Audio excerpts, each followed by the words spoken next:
United States of America, and to the republic for which it stands, one nation, under God, indivisible, with liberty and justice for all. Welcome to tonight's Planning Board meeting. Please be aware of the fire exits. In the event of an emergency, please move in a calm and orderly fashion down the stairs, and please do not use the elevator. The meeting notes are taken by the secretary for the purpose of a record and minutes, so please identify yourself each time you come to the podium, and please speak into the microphone. The meeting minutes are not intended to be a verbatim record, but only to indicate the sum and substance of the proceedings. The meeting workshop is being recorded by our ICAT department and broadcast on Spectrum Channel 1303.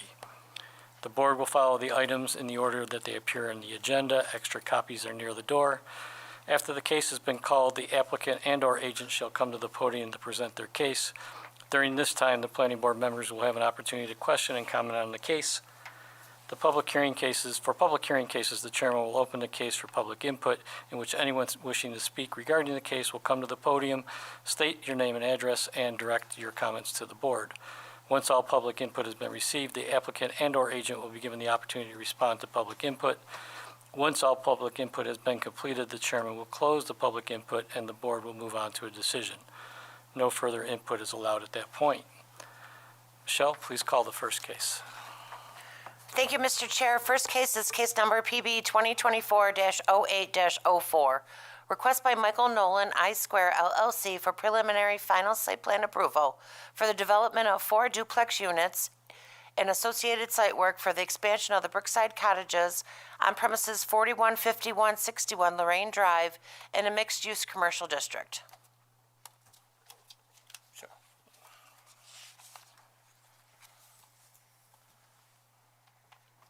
Good evening, Board. Mike Nolan, I Square, offices at 500 Bakers Park. I'm here seeking preliminary and final site plan approval for the expansion of our Brookside Cottages. There'll be 4 additional duplexes and 8 apartments. We went through a lot at the last meeting and at the workshop, and have also since received feedback from a number of different departments that had we had requested clarification on, or you had, or the engineer had.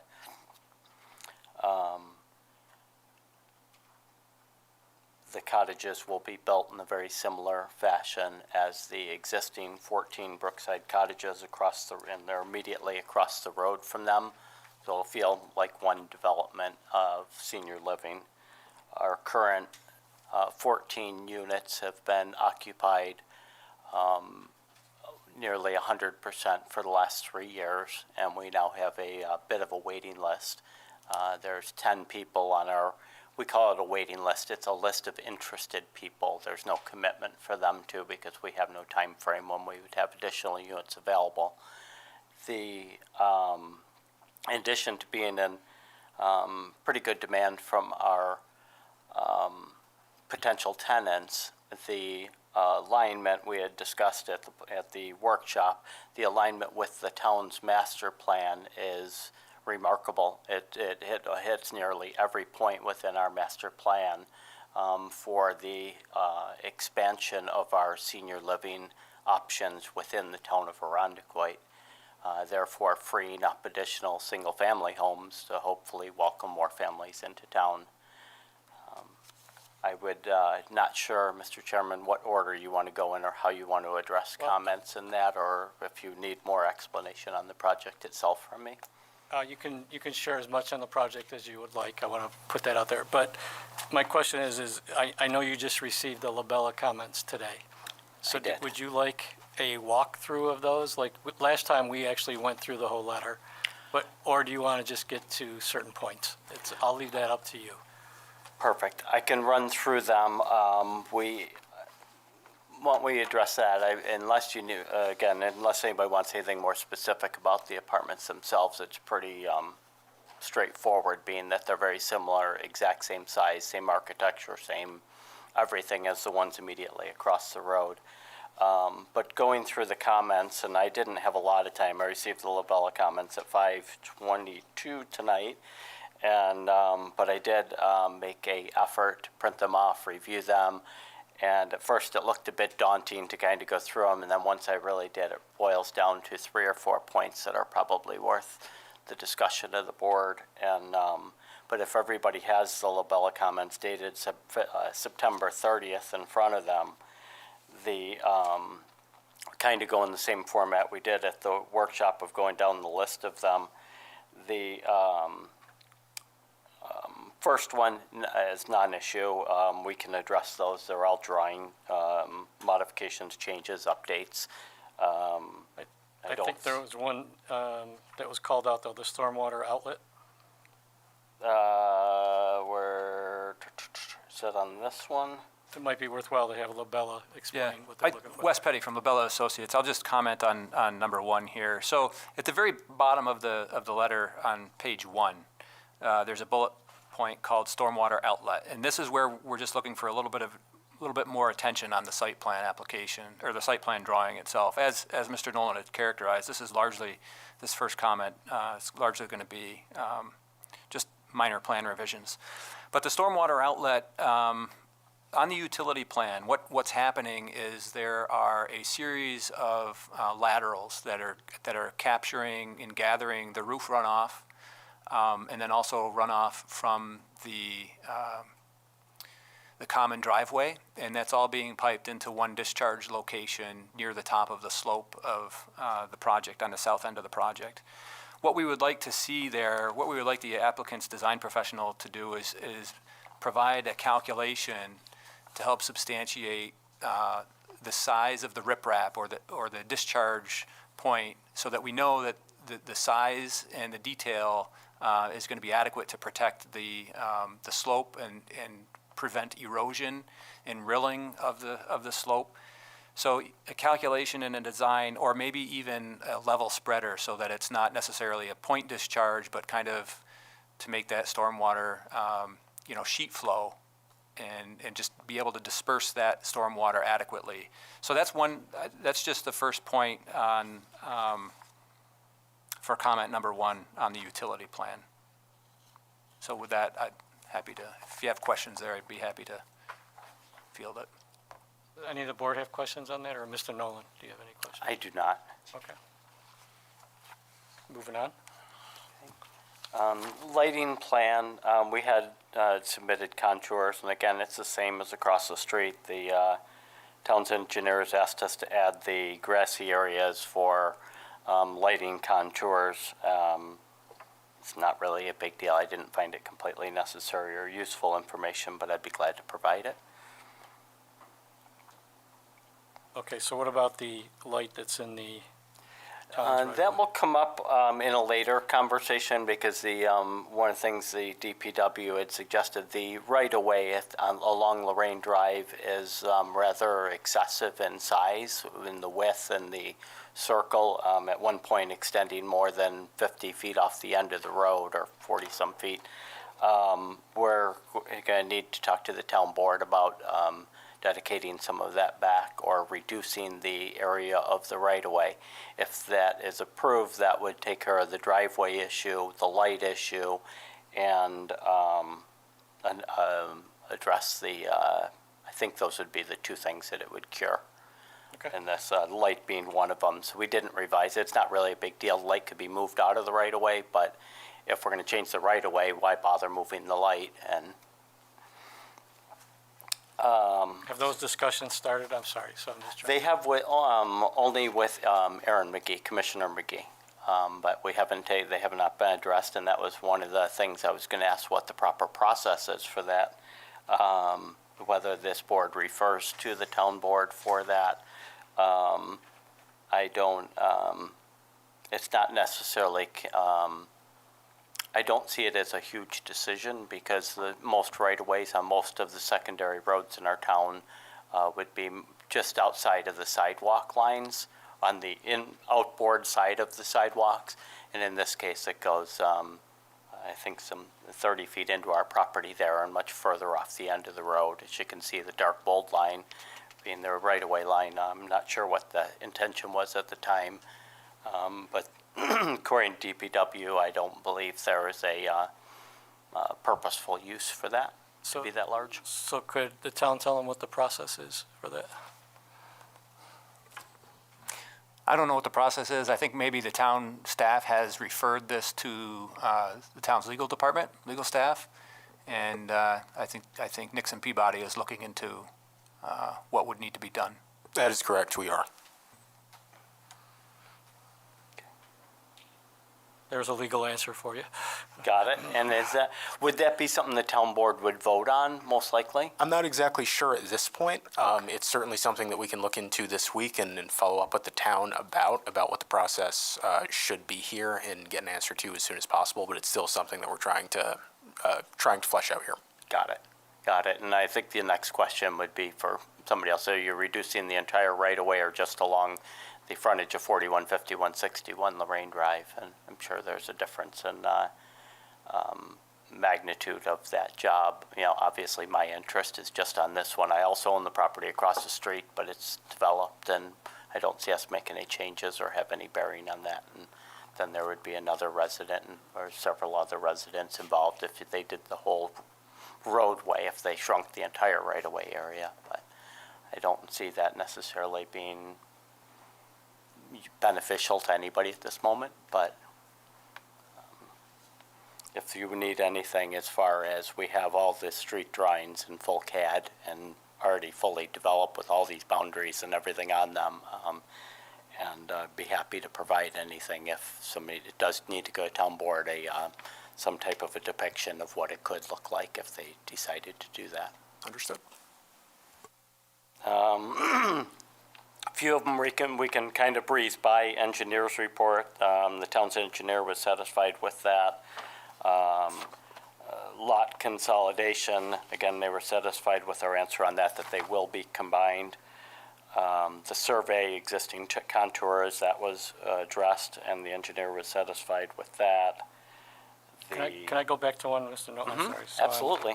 Sorry. Number 2, lot consolidation. So where are you in that process, just so I can understand? We're just waiting. We have the application, we have the survey work done. We didn't want to submit it until we receive planning board approval, because if for some reason we need to adjust that boundary, I'd rather not re-subdivide it twice.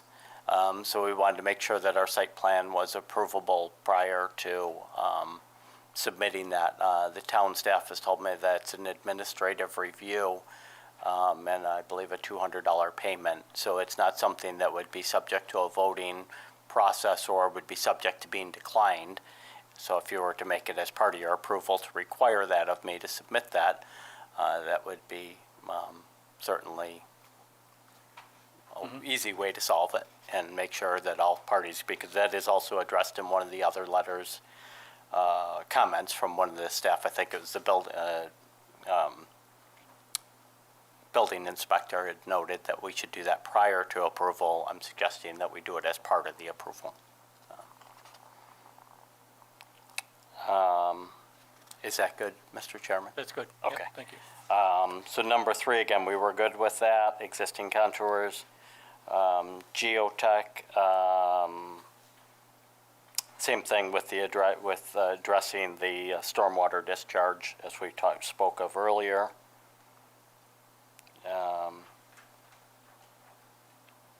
We are good with number 5 as far as making the drawing changes. I think there's a couple of these that are, we're not arguing. We don't disagree with the town's engineer, just a matter of us making a couple of changes. Same with, number 6 was addressed and the engineer was satisfied. The grading plan, they asked for the silt fence being noted or corrected on one of the drawings. I don't see an issue with that. Number 8, again, something not, well, I guess I'm in agreement either which way, but we did discuss this with the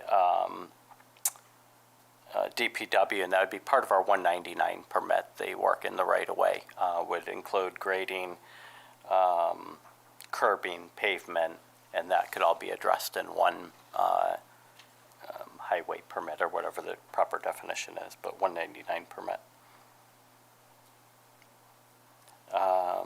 Is that okay with you, Mr. Petty?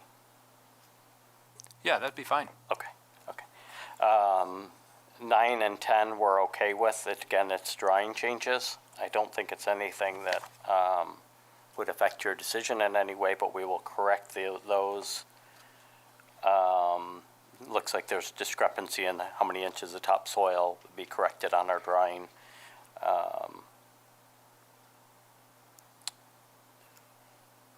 11 and 12 and 13, I believe the engineer was satisfied with the response we made. I'm just reading the note under 12. This is going to be a kind of a topic of discussion with the board when we had set this, because there is no adjoining properties. It does leave the planning board in the decision maker position as far as the setback, and we're hoping that you'll approve it as we've drawn it. But that does not require any outside approval besides the planning board, to my understanding.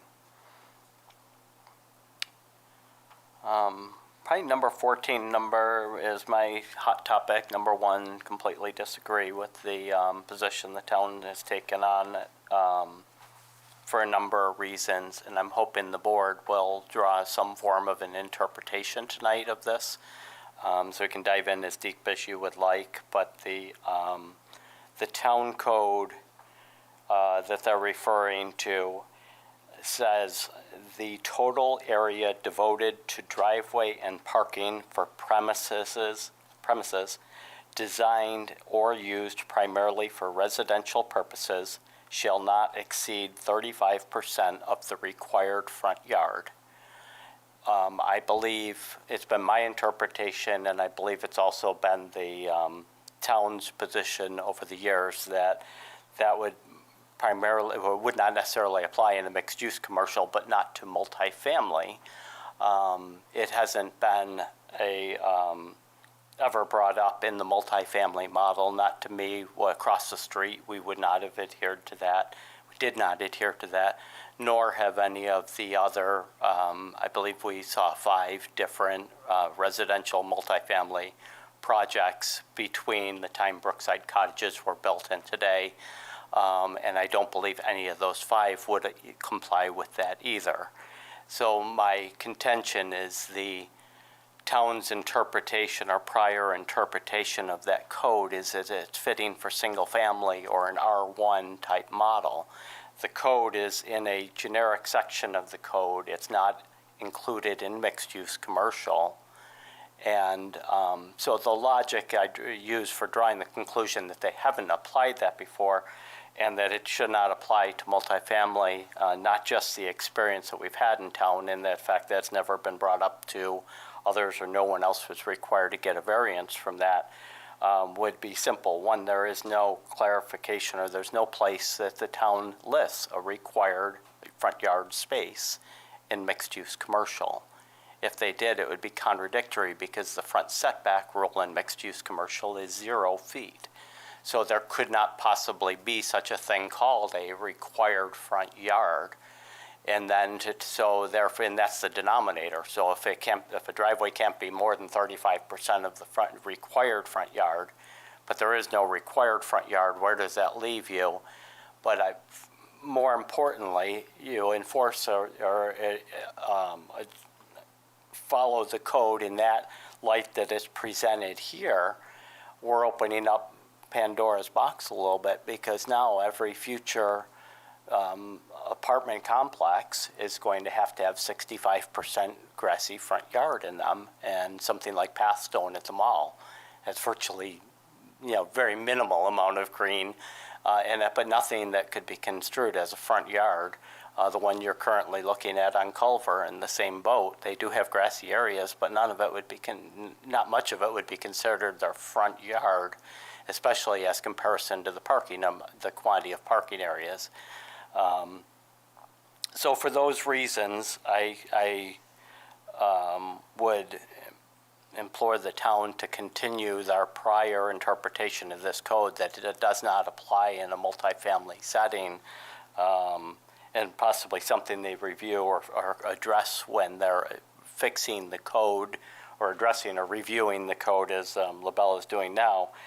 certainly one that probably is more fitting to be within the R1 zoning area. Maybe a depiction of that, because I assume in R1 there is a required front yard area space of some sort. I don't know that for a fact. I've never built anything in that, so I don't know for sure, but it's worth exploring. But that's the one I'm asking this board to draw an interpretation on. If your interpretation is that of what LaBella had suggested and the new building inspector had read, and it does, when you just read the sentence, it's for residential purposes, of course, but I think that would be important. Otherwise, you're gonna end up sending every single one back to zoning, every other multifamily housing to zoning for a variance on something that really doesn't necessarily make sense in multifamily. So, Mr. Nolan, when we were at the workshop, we agreed that we had to send it back to the code, because quite frankly, we needed an official opinion on that. So, obviously, the town engineer brought it up, the code enforcement brought it up. So, let me ask legal, is the board, I mean, I've always had to follow the rules of what the experts are telling us. Do we even have any leeway to look at this differently? No, it seems pretty clear, from what we've heard from our engineer and from code enforcement that, the two options here would be to either pursue a variance for going over that 35% or redesign the project to adhere to that 35% portion of the 35% requirement in the code. So short answer is no, and these are the two options here, either the variance or redesigning the project. So it's not, so let me just put that up. So as much as we would like to have discussion on that, it's not anything we can change at this point. So are either one of those two options something you would want to talk about tonight, or? Well, I mean, obviously, we'd go for a zoning variance. We're not interested in an alternate plan, but I would like to see where this has been enforced on other projects, or if it's just something brought up just for I-Square, because that's been historically the issue with the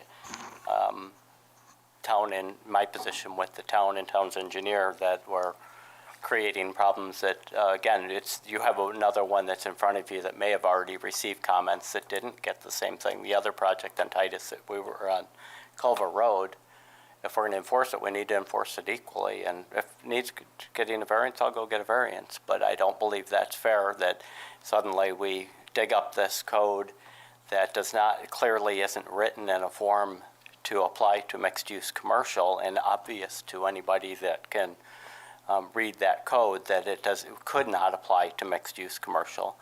I just want to let you know where we could go with it, so. That's fine. We can. I'd go with the zoning board variance, but again, I want to sit and make sure that the other projects are enforced to follow the same thing, and so every multifamily you have moving forward will need to go to zoning for a variance. It just seems like a silly way to process it, and clearly different from the board's prior interpretation of that code. So when these things have come up on other areas, redesign has been talked about, but that's not something you want to discuss because you're trying to preserve. Could you explain again what you're preserving there? There So we're all on the really same isn't page. a way to do that. I mean, it may get automatically corrected a little bit, because the town, if they reduce the right-of-way, will increase the front yard space, which will do it. I didn't do all the calculations on it, so most likely still needs a zoning board variance. But again, I just don't see any projects, including ones you approved as recent as the last, few months that have been discussed, where this has been applied to it. I know, and Mr. Noel, I hate for asking so many questions. Please. I'm trying to understand. Yeah. You're trying to preserve, and you said this at the workshop, the look and feel that you have, the same feel. So Yes. is that the look and feel of a private drive in front of these, or, because the buildings are the same, right? You said, Yes. so that's what I'm trying to. That's the way that it creates a sense of space. The private drive, as we do across the road, the Brookside Cottages, having that private road go down, that's our gathering space. We have everybody meets up out in front, and they talk, and they park and everybody, somebody walking their dog and they're meeting with all the neighbors, and that's kind of our space. I don't see that happening in Lorraine Drive, or if we had long singular driveways all coming out to Lorraine Drive. I don't think it creates that same sense of feel. Not to mention, if we had long singular driveways coming out to Lorraine Drive, I still would not meet the 30, I'd still be greater than the 35%. Or you could push the buildings up, but I wasn't going to go there if that's Yeah. not what you're looking for. Thank you. Okay. The applicant can they not also appeal the decision of the code enforcement officer through the ZBA? Isn't that a third option? Brad, I think you're right. There probably is a third option there in terms of appealing that determination of the building code enforcement official to the ZBA as well. Yes, I think there's three options. Yeah. Whichever one you think might be the best. Right, would it be different? And that's what I was trying to think about while you were explaining that. I mean, wouldn't it be the same, make an exception for me or draw an interpretation for the code? I think the difference would be that, if you seek a variance for the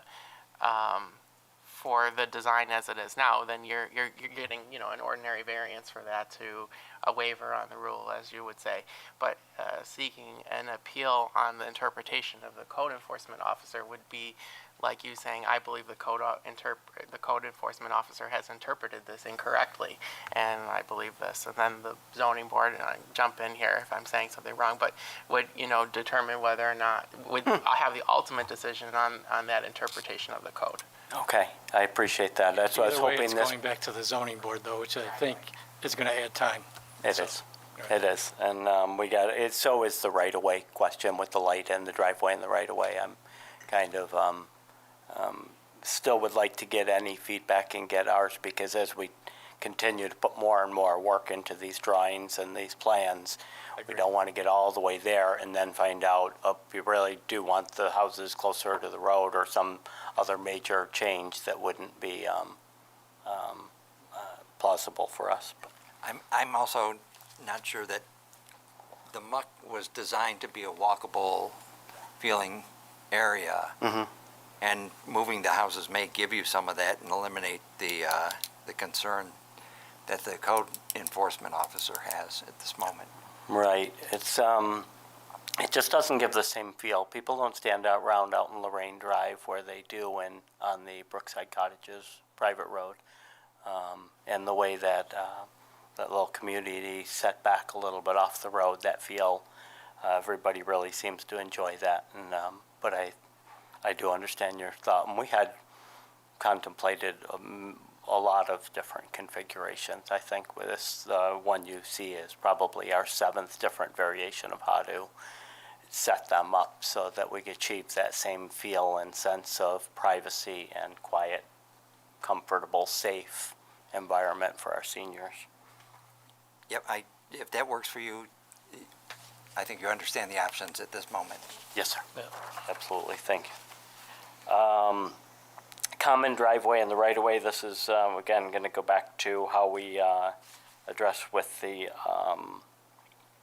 what the process would be for the town to cede back some of the right-of-way on the road.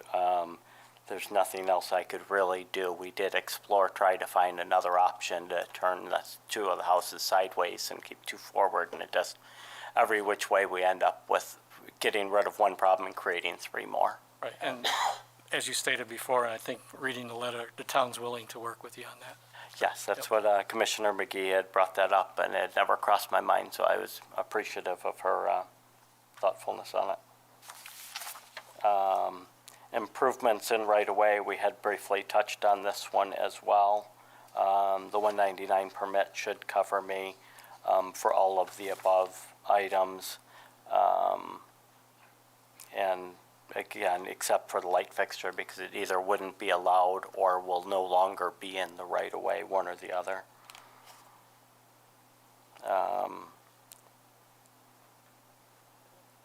The 17, the engineer was good.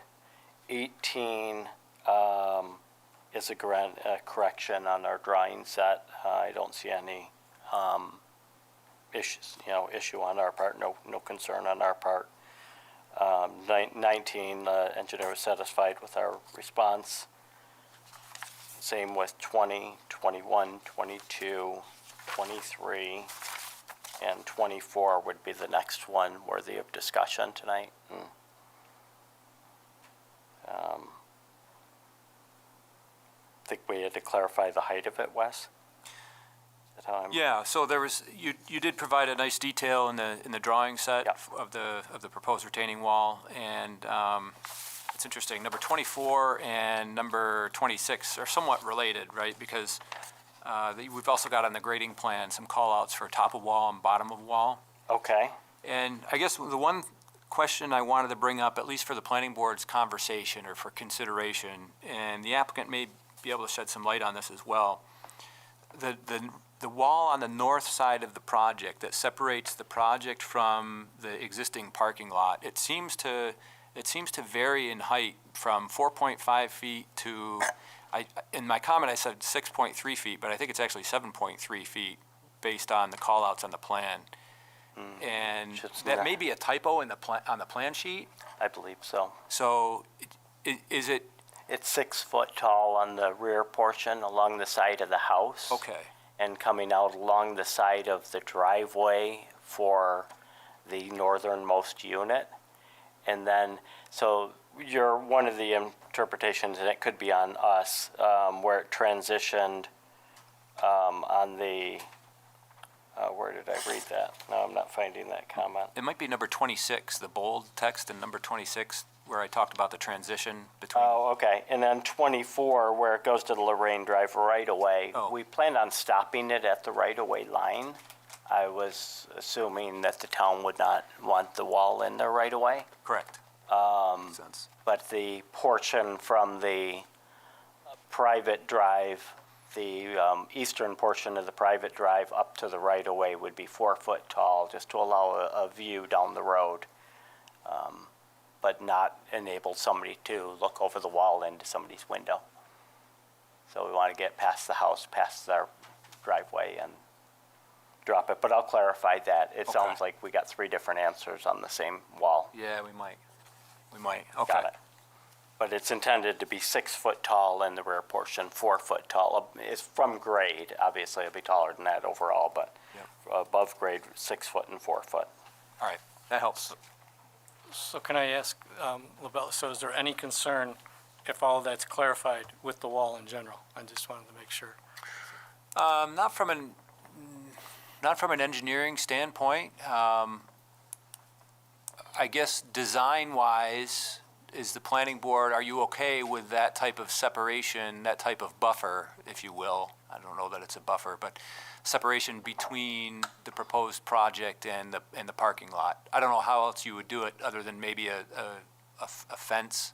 A wall is going to do the same thing. A wall is probably a little more substantial and hefty versus a fence.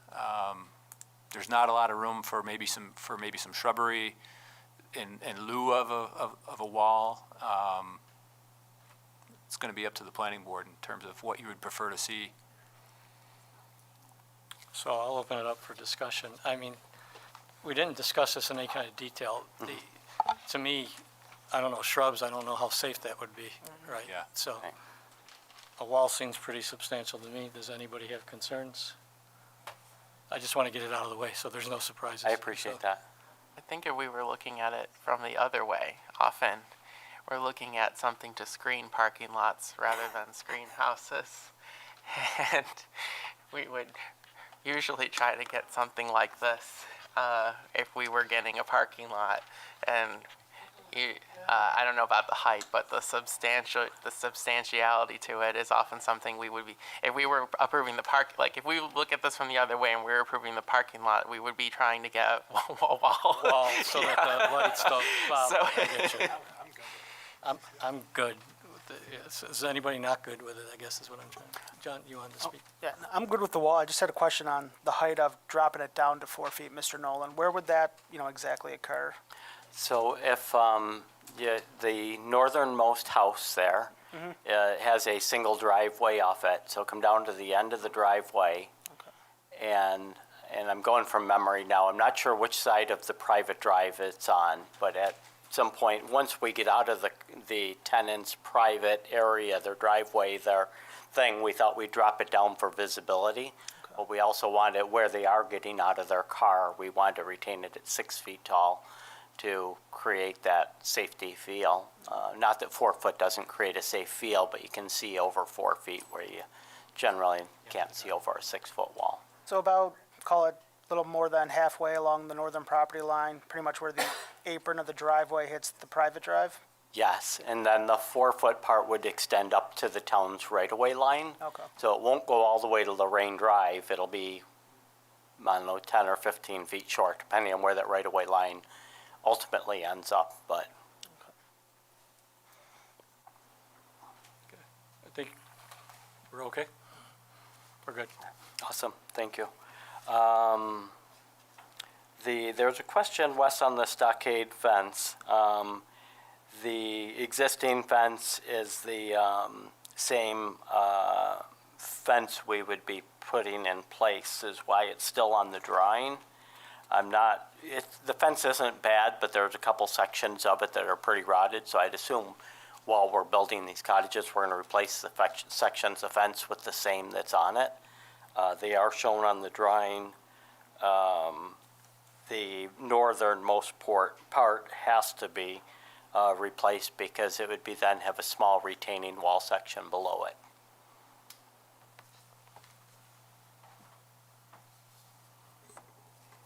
Okay, yeah, I think that's fine, what you've described. I guess we were just looking at the drawings. I see the existing fence there, and then the proposed fence, I see both. But I understand what you're saying. Are you good with it? Yep. The way it is, or should I make a correction? I mean, we're making other corrections, not Yeah. really a big deal. But Remove the word If it were existing? me, well, it's not the existing, I guess I would remove the depiction of the existing fence, right, on the site plan, because you've got the new fence on there, Okay, right? And there's a depiction of the old fence as well. okay, I'll check that.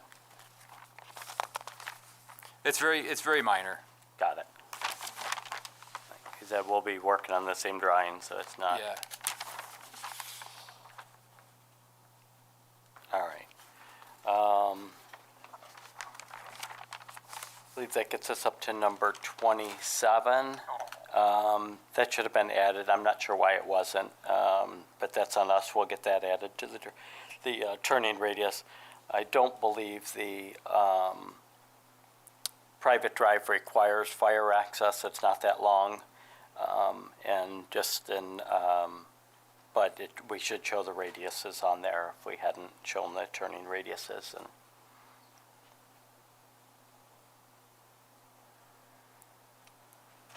I have a question. Are you going to show us the radius as the turnaround currently exists, or with your plan to work the right-of-way? the right-of-way, the physical space wouldn't change with the right-of-way change. It would just move the responsible party for that property. It would be moving a boundary on paper rather than anything physically changing. So I don't think the radius as it exists today or exists in our plans would be different in either scenario. But certainly can be added to the drawing. We were supposed to add that before, and I missed that. But I don't think anything physically will change on there.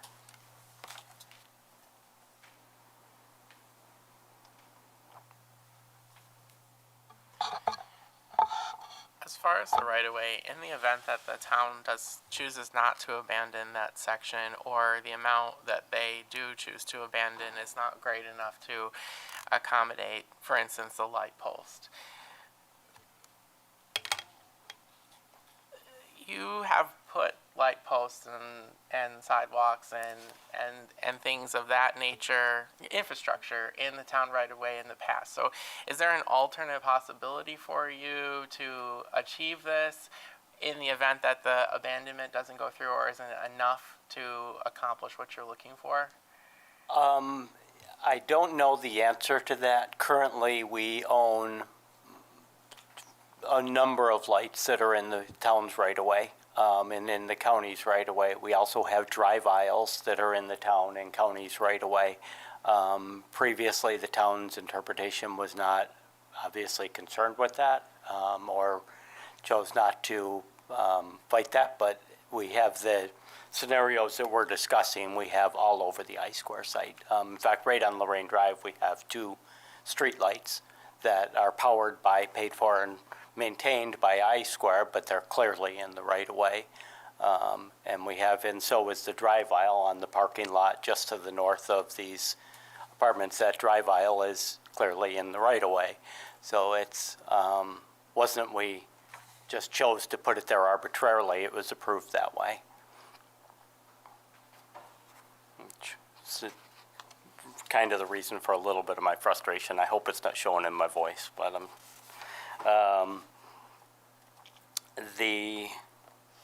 so we'll address the turnaround configuration. The 28, the detail on the drive aisle, I'm just need to clarify because it also needs to match where it blends into the town's right away to meet the town specs. That's in Commissioner McGee's comments, was that our paving, curbing, and all that needs to meet the town specs because they'll be in the right of way. And so that common driveway section detail will need to be clarified whether that's the private side or in the right of way side, and most likely we'll do them both the same to the town specs. We usually build about your spec level anyway.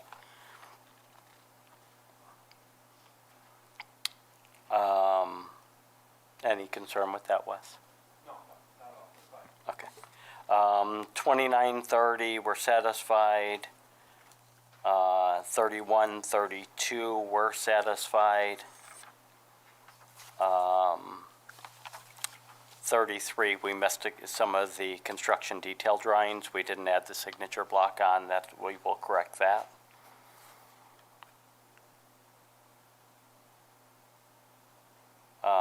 34, I did notice that. I'm not sure why I didn't have it corrected before, but we know it's the 1.5 spots, and we achieved that. We have 12 spots and 8 apartments, so we're exactly to the code requirement. And milling and resurfacing would not really apply. We'll address that in the thing because the only, we will be removing about somewhere between 12 and 18 inches of pavement along where the new curb is going in and restoring that. I did address that with the DPW when they came out on site, the same way we had done the northern portion of Lorraine Drive. And we'll coordinate with them because I believe it's also in their intention to repave the road at some point. But obviously we need to restore it in the meantime.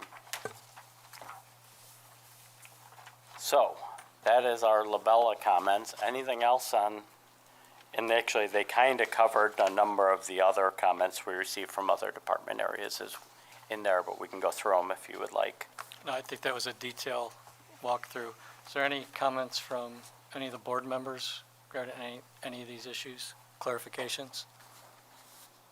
Wes, anything? Yeah, just to summarize, I think this project has come a long ways, or the site plan has come a long ways since we initially received the application, since it was referred to us. It is a very good project for the location, right, LaBelle? We don't take issue with the proposed use of the project. It is a permitted use. It's a very good project. We just want to be sure that the site plan is, kosher. All the buttons are buttoned up. Cross the T's, dot the I's. I think the most notable things, as was described by the applicant, that need to be addressed are the amount of parking and driveway space, drive aisle in the front yard. I know there's some disagreement there. We've kind of outlaid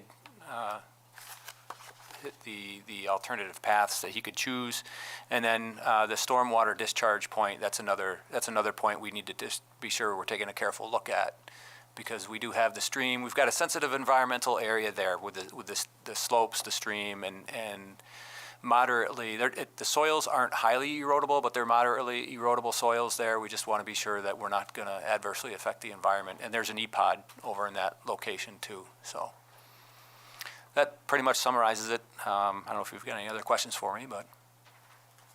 Anybody? Okay. So, Mr. Nolan, I would like to open it up for public input. I'm going to keep the public hearing open until we're all the way to the end. So I will open up the public hearing. Is there anyone who would like to come speak about this project? Please come forward. You need to state, yeah, you have to state your name and address too. Thank you. I'm Darla Teravainen. I'm at 36 North Point Trail, which is across the stream from the project. And I haven't really had a chance to take a look at it. I've been meaning to come to and every time I'm thwarted to come to see what's going on. I have talked to Mr. Nolan a little bit about it. One thing I'm concerned about, not so much in the summer, but in the winter, the lights come into it, right into our home. It's very, very bright. So I think that could probably be fixed pretty easily, maybe with a guard or something. The other thing you talked about, the E-Pod, and I'm curious because to the stream, the one storm sewer that's at the end of Lorraine Drive does come down on our property, and it's pretty large, and I don't know much about, grade and what kind of soil and stuff, but that would be another thing that I'd be interested in how that's working, because it comes right into our property. I can't think of anything right now, but he's been great every time I talk to him, so I'm sure we can work stuff out. I'll take a look at this stuff later. Thank you. Okay? Thanks. Appreciate it. I don't see any others at this point in time, but I'm going to keep the public hearing open. But Mr. Nolan, if you want to address any of those comments, please feel free. Yes, the lights we'll certainly address with our neighbor and make sure, because the lights she's referring to are existing on the parking lot that's north of this, which are taller poles and probably carries a little bit further, but it does for some reason has a weird channel toward their house, which is quite a distance away. It's down the ravine creek and back up the ravine, and then their house is set back, so. But not an issue there. We have a good working relationship. The stormwater discharge she's talking about is probably not even shown on the plan because it's off the center of the southern end of the circle, and it's barely visible because it's off the end of the pavement. It's kind of a large ravine type stormwater basin, and I believe it's mostly just because the current grading and condition of the roadway, and something that would be addressed if the Department of Public Works chooses to resurface that road, which it was on the calendar to be done a few years ago, but was delayed because we were still developing and had purpose to dig up that road, and rather than digging up a brand new road, the decision was made to hold off. So, but I believe that could be addressed with that, but not necessarily. The stormwater basin is not on our property. It's in the right of way, and it's not feeding into. It's feeding directly into their property. The one we're putting in would stay more on our property, which is west of theirs. As you go off the end of the circle, almost 2/3 of the circle leads directly into Darla's property. The right, or the western 1/3, leads onto our property, which is where our stormwater discharge would go. Any questions? Any comments? Anything from engineering on any of that? So, no? Okay. So, Mr. Nolan, I'm going to ask if you're in agreement, you want to hold this open until you address the Labella comments, and going in front of the zoning board. Yes, I believe I'm in the zoning board and/or town board as far as, or whatever the process may be for the right of way. So we're hoping that we can get an expedited process through both of them as the applications kind of mature. Since we started this in April, I'd like to get it in front of them as quickly as I can, and we'll do that. And Brad, I'll take your advice as far as to discuss with the chair of the ZBA to possibly draw that, because it just seems like we're opening up something if we now enforce that and then to have to keep I doing it. thought about it a little more since you said that. Okay. And my caution is that you could go to the ZBA, you could appeal the determination, and they could uphold the determination, and then you'd still have to go to the ZBA again to get a waiver. Right? Yeah, maybe I'll apply for the waiver and then discuss the alternative with them and reverse that. Might even take longer. Yeah, no, good thought. But I just, like I said, if we have the opportunity to clean up something, I know it was addressed in this one, but it clearly hasn't been addressed on prior applications and very recent applications for the fact, but, So, Yeah. so, Mr. Nolan, picking on the good things here. Yeah. It sounds like, I think everybody agrees it's a good project. It fits the area, what you're trying to do. And it sounds like the town is working with you on the right-of-way. And I hope these other matters get resolved so you can move forward quickly. thank you, I appreciate that. And, I just wanted to point that out because I heard some words, and I know you're doing good. But I don't think there's a fight here. I think it's just, let's get it done right and get it. agreed, 'Cause yeah. I heard and the word fight, and I got, oh, no, yes. let's not go there. That's not what we're looking at. Agreed. So- And we've had a good relationship with the DPW over the years, and we want to maintain that. And I respect the decision that was made on their behalf, and we'll make it work. The one I really didn't necessarily agree with, we'll address that as well and get it done. Let's just dot the i's, cross the t's, and make sure Got it. when you get this done and you bring in the plans, maybe they can even be signed that quick. So, That would be awesome. be the goal. Michelle, are we, as far as zoning board application and how quickly we could get on that?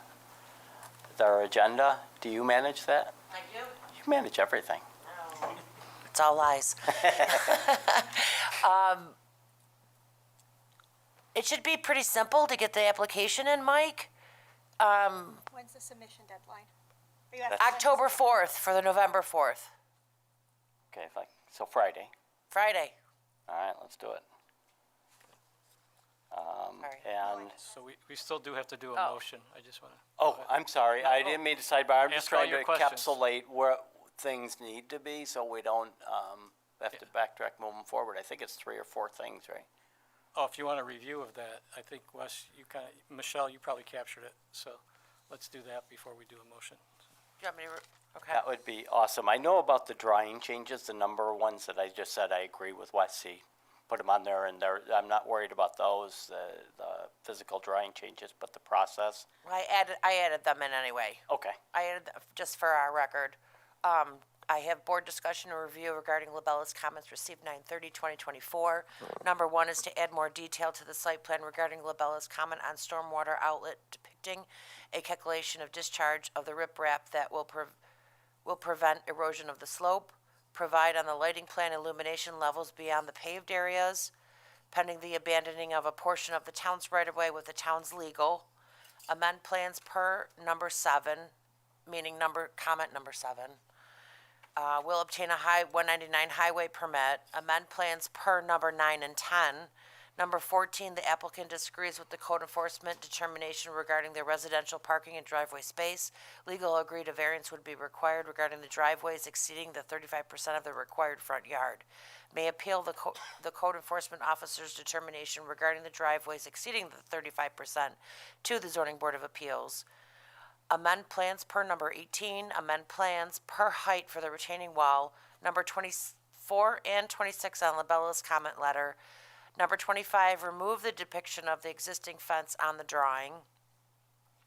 Add number 27 onto the plans regarding the turning radius. Add number 28. Number 28, add detail to plans to meet the town specs for construction. Add signature block onto the plan set. Update parking calculations on plan set. Coordinate with DPW Commissioner regarding the milling and resurfacing. Did I miss anything? I don't think, on 35, I don't think we need to coordinate with DPW. That was just for as far as repaving or whatever, but the patchwork we would do would not really, I'm not sure if you'd refer to that as milling and resurfacing. It's just to patch the asphalt along the curb line. So omit that comment, board? I would admit it if it's already taken care of. If not, we should probably resolve it. I would think that would be a good question for DPW. Yeah, we did have that discussion with DPW about what we would do, and I didn't note any objection to that. Michelle was there, and maybe you did, but I don't want to put words in your mouth, but. So this could probably be taken care of with, I think does the DPW commissioner talk about a 199 permit? They do. Right, so maybe it could be taken care of with that. So there's two different details in the drawing that may also take care of it, right? So there's the milling and resurfacing detail, and then there's also an asphalt pavement section with curb detail. And the asphalt pavement section with curb detail, as long as the DPW commissioner is satisfied with that, I think Labella is satisfied. Okay. So then we would remove the construction detail for milling and resurfacing, right?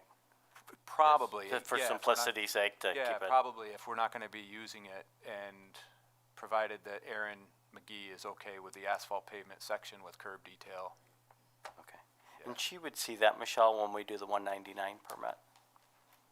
That's something that goes across her desk. The 199 permits do go across her desk, but you're quizzing me on what they involve. I'm usually just help out with I used to help out with the residential apron permits, not with everything else that's involved with the DPW. So I really don't want to speak on their behalf, Mike. Got it. But I will refer this comment to her, Okay. and we'll go from there. Got it.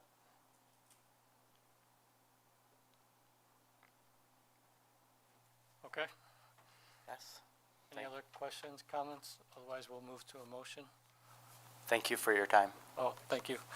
So I'm going to make a motion in regards to PB 2024-08-04 that we keep it, well, actually, is it a table? We table or keep it open? You're going to adjourn the case Is it adjournment? until until we get these questions worked out. Okay.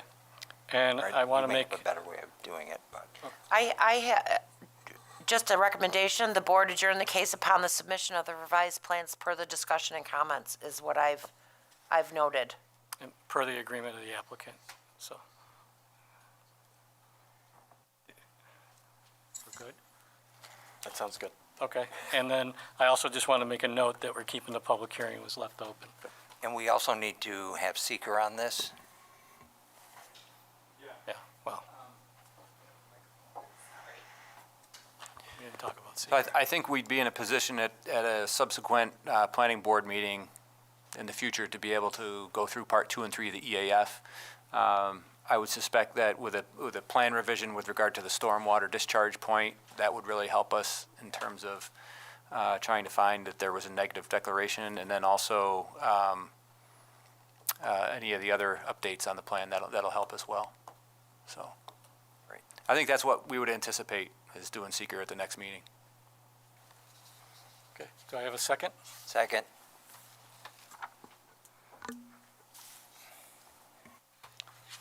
All those in favor, please say aye. Aye.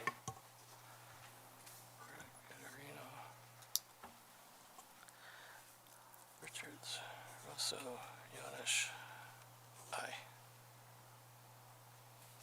7. We're all set. Thank you. Thank you. Have a good night.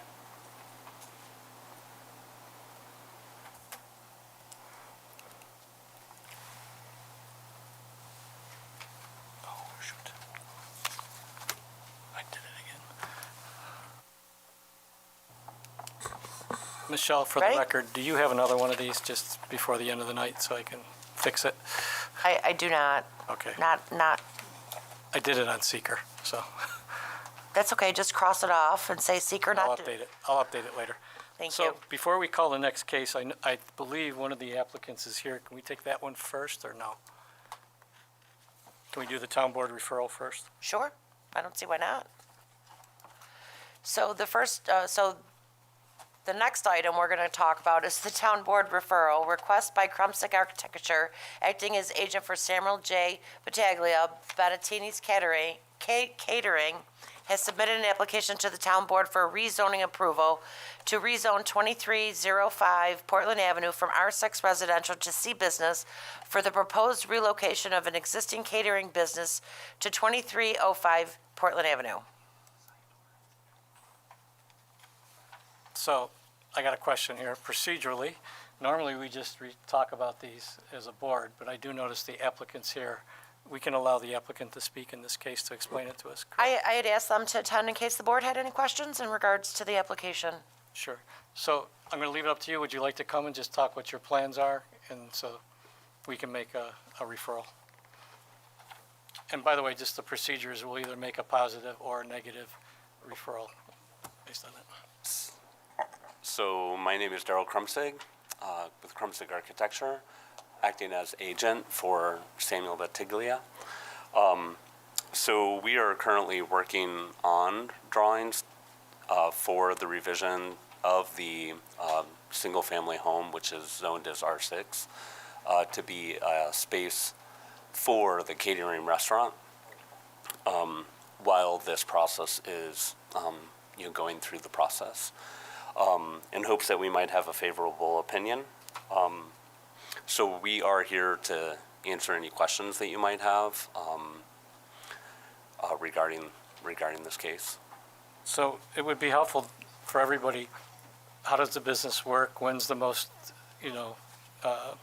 business, and how much business, how much traffic do they expect, things of that nature would be, if you know that, it would be helpful. Sure, and Sam is here as well, but essentially it's a takeout business. It's a catering business, so it's a place for him to be able to have a commercial kitchen where someone would call in and place an order, and then they might come and pick it up. They pick it up, and it would be used for their event. As far as I understand, that's primarily the business, and so there's There's kind of a pickup window. A lot of it is done over the telephone. Some people come in. And, that's currently how he operates, and that's how he intends to operate in the future at this location. So the parking requirement is pretty minimal. The idea that traffic flow would increase, I can't imagine that it would be any sort of significant increase for folks coming to this location. We offered a couple of parking spots and a few staff in the back. The site plan is pretty tight, so it's limited as far as, maneuvering the vehicles in that space. But he plans to have, 3 staff. That could vary. They're not always there at the same time. And then a couple of spots up front for those that would be coming into place and take an order. And I apologize, you mentioned a window. So I know the current establishment, you just go up to a counter. Are you talking about a window that goes to the outside? Just for clarity. Yeah, thanks for saying that. I wasn't trying to be misleading. The idea is that they would come into the front door and that they'd be able to speak with someone over the counter. The idea is not that there's a window that they would walk up to. It's that they would come in the door, be greeted, and then be able to place an order or pick up the items that they had previously ordered. Okay. Does the board have any questions? This is one for staff. Will this come back to us because it's a change of use?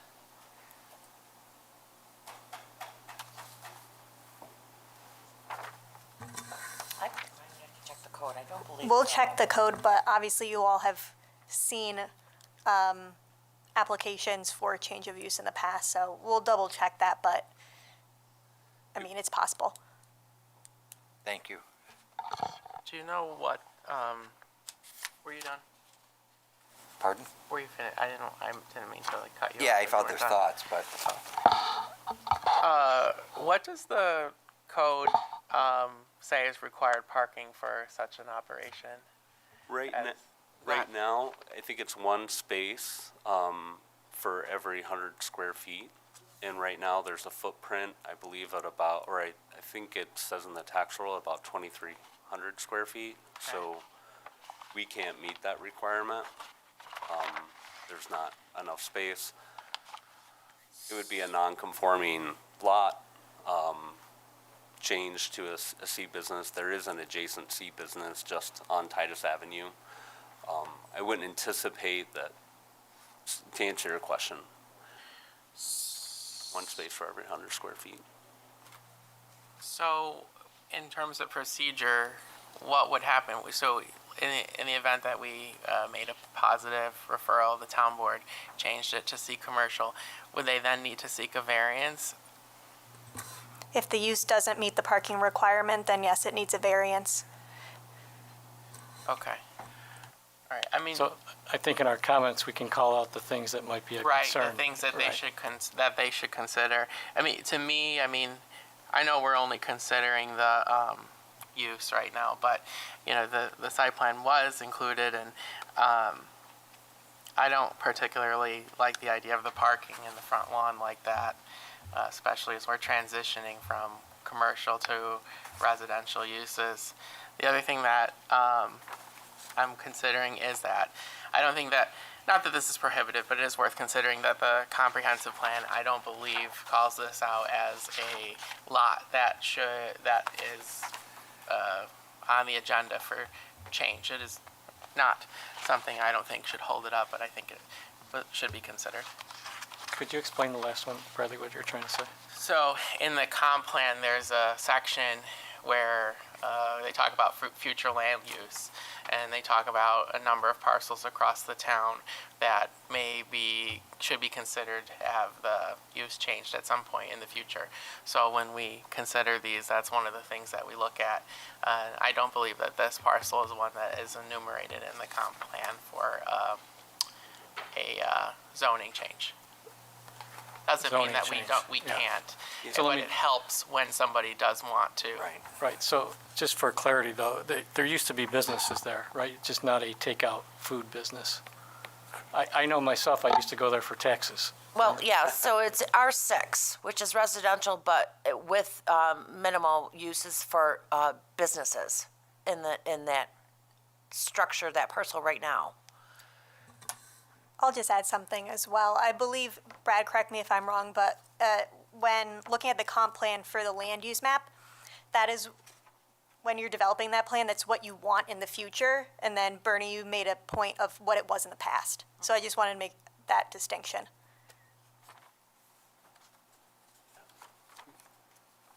Good? Any other questions? No, that's why I'm asking if it's going to come back to us. I agree with Brad. I'm not crazy about the parking on the front lawn, or what is now the front lawn. I also think that there's going to be truck traffic in here that doesn't currently exist, and that doesn't mean that I would give a negative referral on this. It just means that I think the board should be aware of, the town board should be aware. I also think that there needs to be some screening between that property and the residential property. Yeah. Yeah, it looks like a broken fence at this point. I haven't inspected it, but I would think that it would need to have that, and it's just a chain link fence indicated on the plan in the back. I would think more screening would be a little bit more appropriate there. I don't think we heard about truck traffic. Could you explain what the truck traffic is expected to be? Yeah, currently, as far as I know, there, with his operation, a lot of the stuff does come pretty much pretty frequently. We had talked previously about would there be a Cisco truck that might, be able to drop off supplies. That might happen in the future. I don't know, Sam, if you want to talk about that. Just make sure you state your name and your address when you Yes. come up.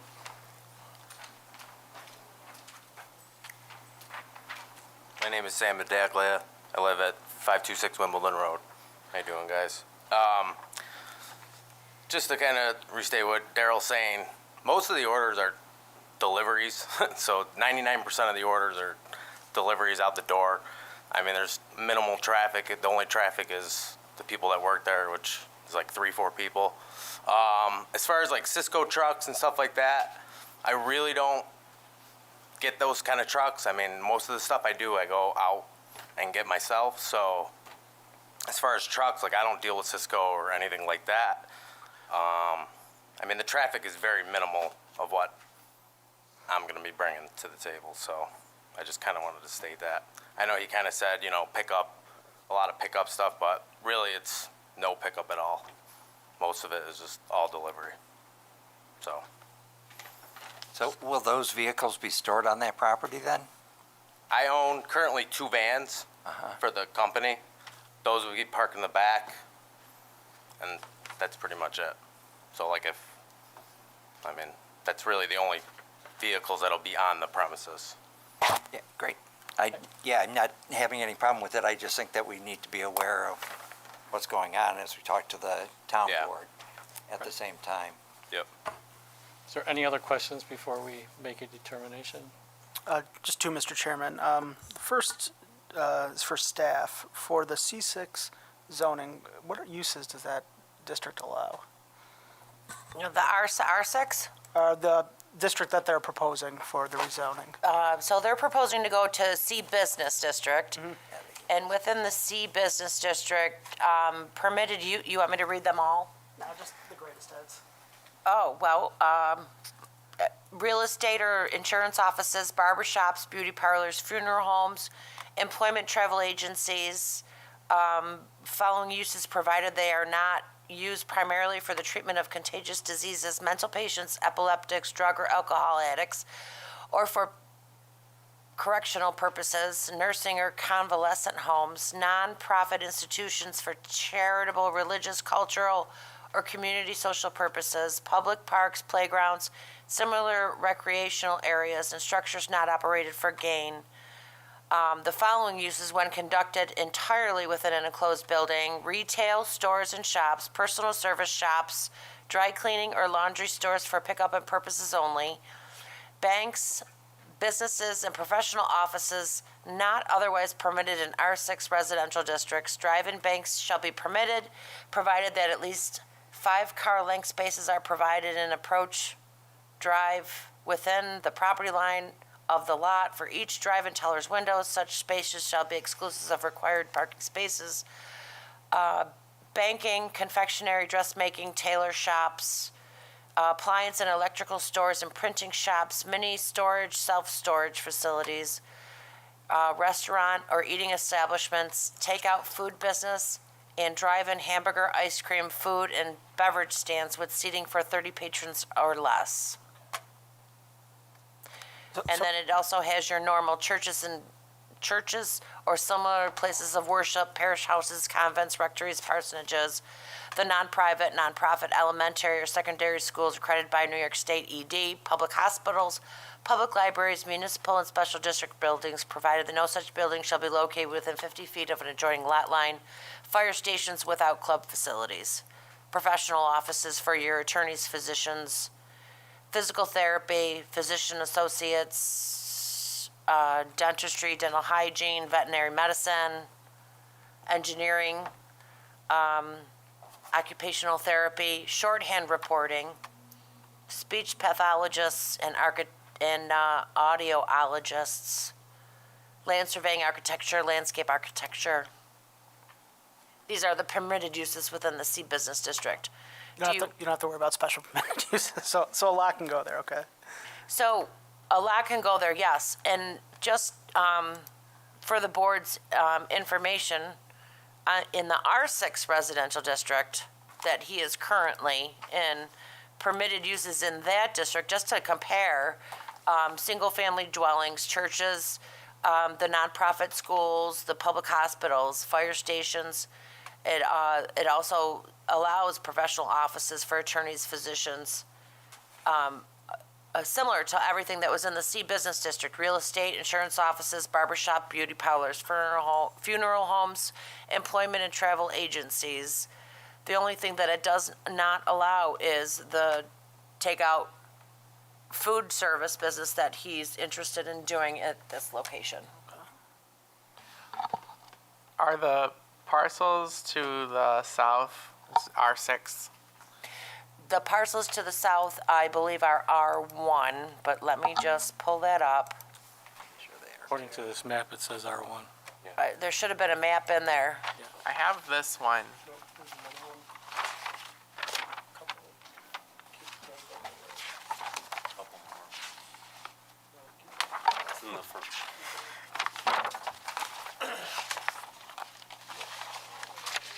Just like this.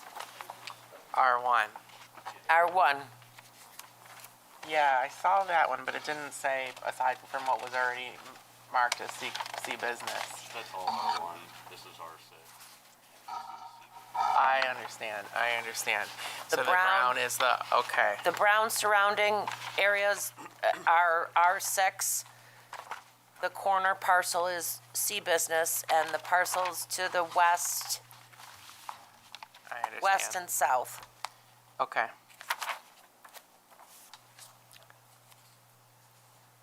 So, Mr. Berteglia, have you happened to talk to your neighbor immediately to the I south? have actually.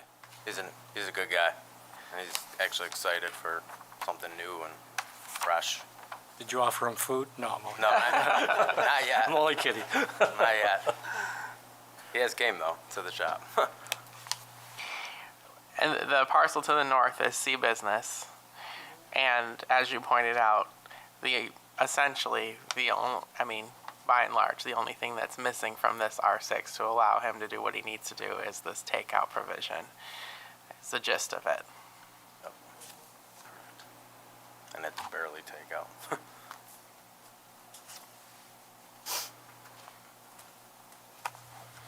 Any other questions? Comments? Anything from Labella? We did not review this application. Okay. I think we're ready to, anything else you want to share? We're happy to work with the site plan, however you feel it would be best. We're happy to make that, accommodation, so, just so you know that. All right, I think that's the question we're waiting to get clarity on. Does it have to come back? So we would do a site plan review on that. But anyways, I think we're ready to go. So I'm willing to make a positive. I think there's a couple concerns about, since they shared the parking, that's the one area that was a little concerned if there was an alternative way. I would say if there's alternatives to the way they can show the parking instead of on the lawn. But what else does, I'll open it up. Anybody have a negative? Okay.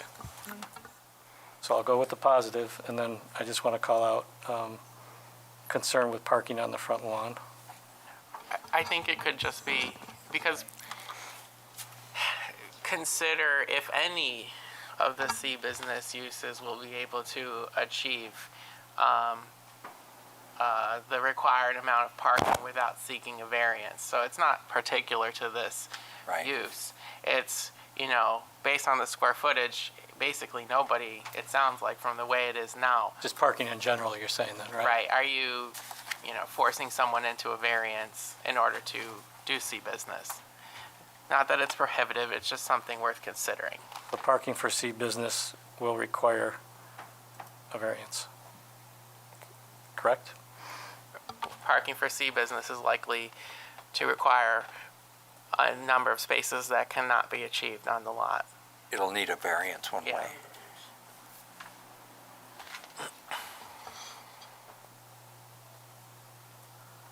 How do you want me to say it, Brad?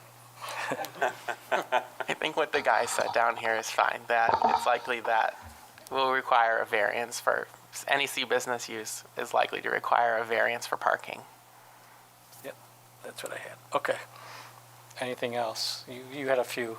Oh, go ahead. They also talked about the screening on the south and the west property lines, Needs to be improved? adequately screened from residential properties. But more in general, I think that we could ask that this come back to the planning board for site plan review in general. Yeah, I think we'll want to look carefully at screening, parking, signage, Lighting. yeah. Recommend it could be come back for site plan? Yeah, I think you could say due to the transitional nature, because you're moving from C It's a change of business use. down to R1, and yes, as Alan says, it's a change in use.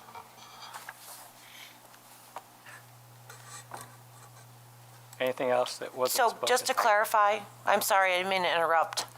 Sounds like. Chapter 235-27B states no permit shall be issued for the foregoing uses until and unless a site plan of all proposals for the uses permitted shall be presented to and approved by the planning board in accordance with the consideration determinations as set forth in 235-16 in Article XV. What is that, 25? 15? 15. My Roman numerals are horrible. I'm sorry. It's been a long day for all of us. Yes. It is 15 though. And this is if it gets rezoned to the takeout food. If it gets rezoned to the C business, they will have to come back for site plan. I think on a positive, we could say that the uses, the differences between use between R6 and C business are not, are minimal. And in this case, the one particular that the applicant needs is one that is one of the few differences.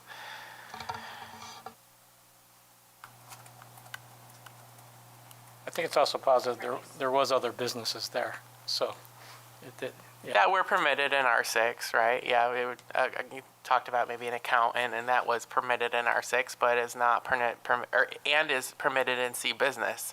It's just this catering situation that, and I guess I understand why they're different. Yeah. Okay. Anything else? I'll let it go. Do I have a second? Sure. Is that you, I'll Mr. second. Richards? Were Yes. You were the sure. All those in favor, please say aye. Aye. Aye. Any opposed? And we have one absent. Best of luck with all your plans. Thank you. Thank you. Thank you for your time. Thanks, Michelle.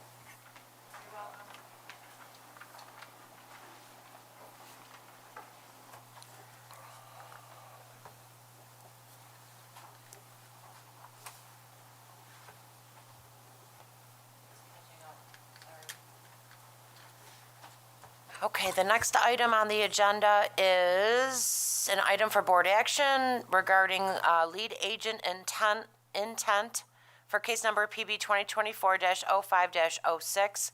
Planning board to declare their intent to act as lead agent for the purposes of seeker regarding the proposed development of 4 multifamily apartment buildings totaling 104 units with site-related improvements on premises 2590 Culver Road in an R5 residential district. And just for the board's information, our town engineer has created a draft resolution that was at your seats tonight, just an FYI. It looks like a beautiful resolution to me. Except it's from a Benny. No.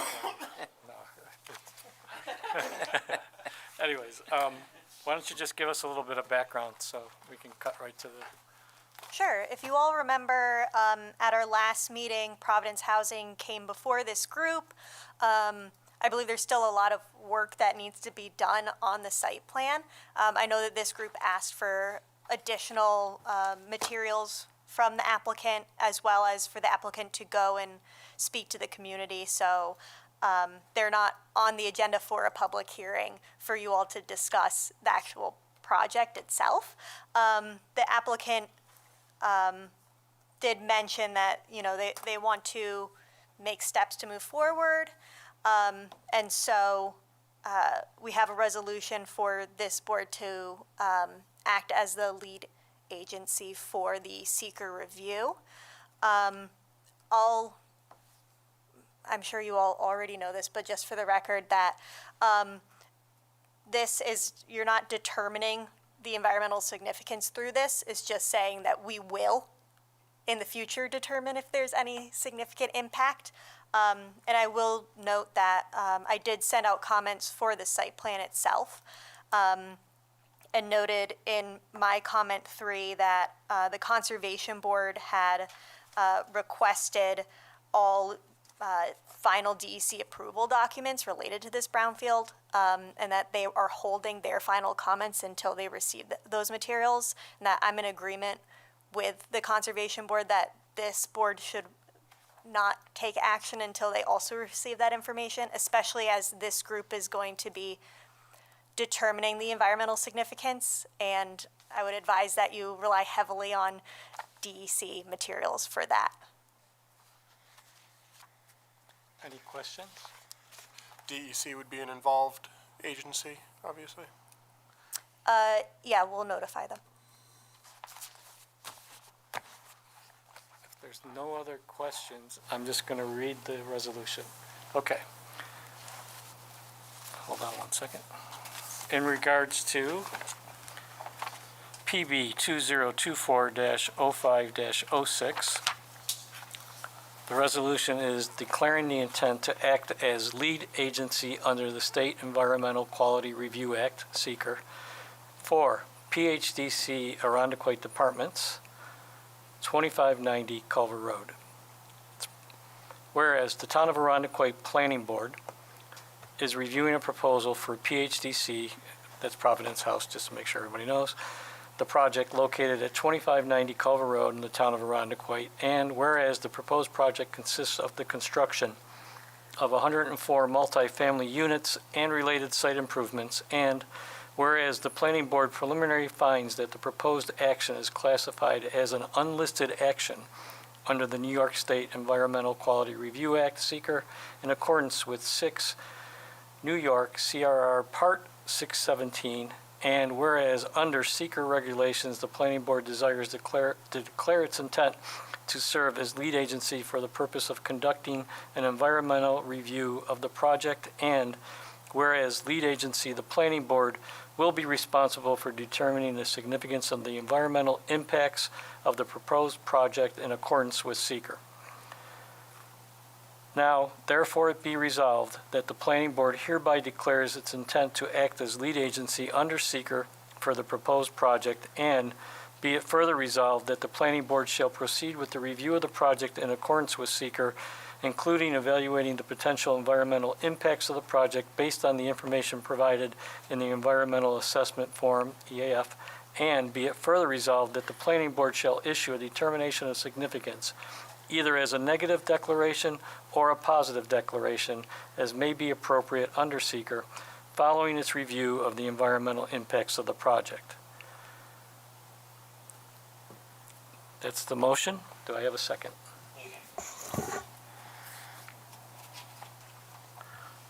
All those in favor, please say aye. Aye. I'm sorry, I missed who seconded it. Dan? You. Any opposed? We have one absent. We are now the lead agents. Ooh. Okay, is there any other business before the board tonight? Seeing none, a motion to adjourn. Do I have a second? Second. Thank you. Meeting's adjourned.